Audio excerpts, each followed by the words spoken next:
Nampally exhibition ground లో రేపు చేప ప్రసాదం పంపిణీకి తెలంగాణ ప్రభుత్వం ఏర్పాట్లు చేసింది. 24 గంటల పాటు నిరంతరంగా చేప ప్రసాదం పంపిణీ సాగుతోందన్నారు. ఇప్పటికే నాంపల్లి ఎగ్జిబిషన్ గ్రౌండ్ కు దేశం నలుమూలల నుంచి ఆస్తమా రోగులు తరలివస్తున్నారు.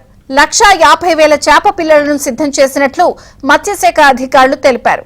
చేప ప్రసాదం పంపిణీకి సంబంధించి మరింత సమాచారాన్ని మా ప్రతినిధి రాజేష్ అందిస్తారు. రాజేష్,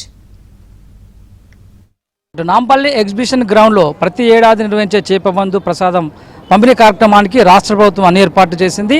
బత్తిని గౌడ్ సోదరుల ఆధ్వర్యంలో ప్రతి ఏటా అందించేటువంటి చేపమందు ప్రసాదం పంపిణీకి సంబంధించి రెండు రాష్ట్రాల నుంచి కాకుండా సదూర ప్రాంతాల నుంచి సైతం పెద్ద ఎత్తున ఉబ్బసం వ్యాధిగ్రస్తులు నాంపల్లి ఎగ్జిబిషన్ గ్రౌండ్కి చేరుకుంటున్నారు. ప్రస్తుతం మనం నాంపల్లి ఎగ్జిబిషన్ గ్రౌండ్లో ఉన్నాం. ప్రతి ఏడాది నిర్వహించేటువంటి యొక్క చేపమందు ప్రసాదానికి సంబంధించినటువంటి ఏర్పాట్లకు సంబంధించినటువంటి విషయంలో తెలంగాణ రాష్ట్ర ప్రభుత్వము అన్ని ఏర్పాట్లు కూడా చేసింది. రేపు ఉదయం నుంచి ఎల్లుండి ఉదయం వరకు అంటే దాదాపు 24 గంటల పాటు చేపమందు ప్రసాదం పంపిణీ అంతా కూడా కొనసాగనుంది. ఇప్పటికే నాంపల్లి ఎగ్జిబిషన్ గ్రౌండ్లో ఈ ప్రసాదం పంపిణీకి సంబంధించి ఏర్పాట్లన్నీ కూడా చేసింది రాష్ట్ర ప్రభుత్వం. రేపు ఉదయం 10:30 గంటలకు ప్రారంభం కానటువంటి యొక్క చేపమందు ప్రసాదం పంపిణీ ఎల్లుండి అంటే సోమవారం ఉదయం 11 గంటల వరకు కూడా కొనసాగేటువంటి అవకాశం ఉంటుంది.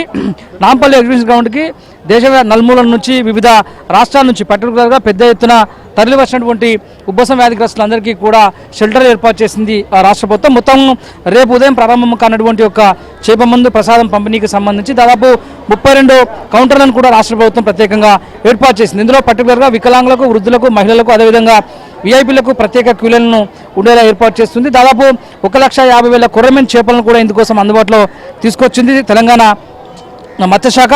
అదేవిధంగా శంషాబాద్ విమానాశ్రయం, సికింద్రాబాద్, నాంపల్లి, కాచిగూడ రైల్వే స్టేషన్తో పాటుగా Mahatma Gandhi bus station, Jubilee bus stand, అదేవిధంగా నాంపల్లి ఎగ్జిబిషన్స్ వచ్చేటువంటి ప్రతి బస్సుకు ప్రత్యేకంగా నేరుగా నాంపల్లి ఎగ్జిబిషన్ గ్రౌండ్కు వచ్చేందుకు అన్ని ఏర్పాట్లు చేశారు.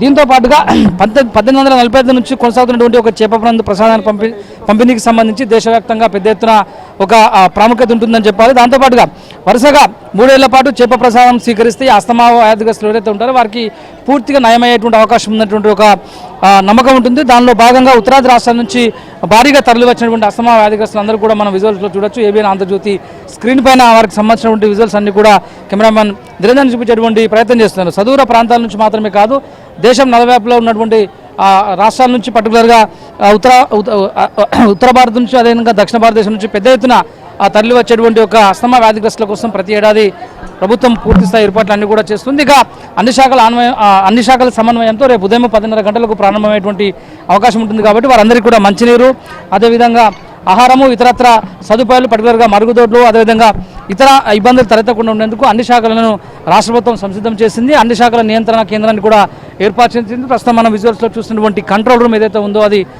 All departments control room. అది అన్ని శాఖలకు సంబంధించినటువంటి అధికారులు అక్కడనే ఉండి మానిటరింగ్ చేస్తారు.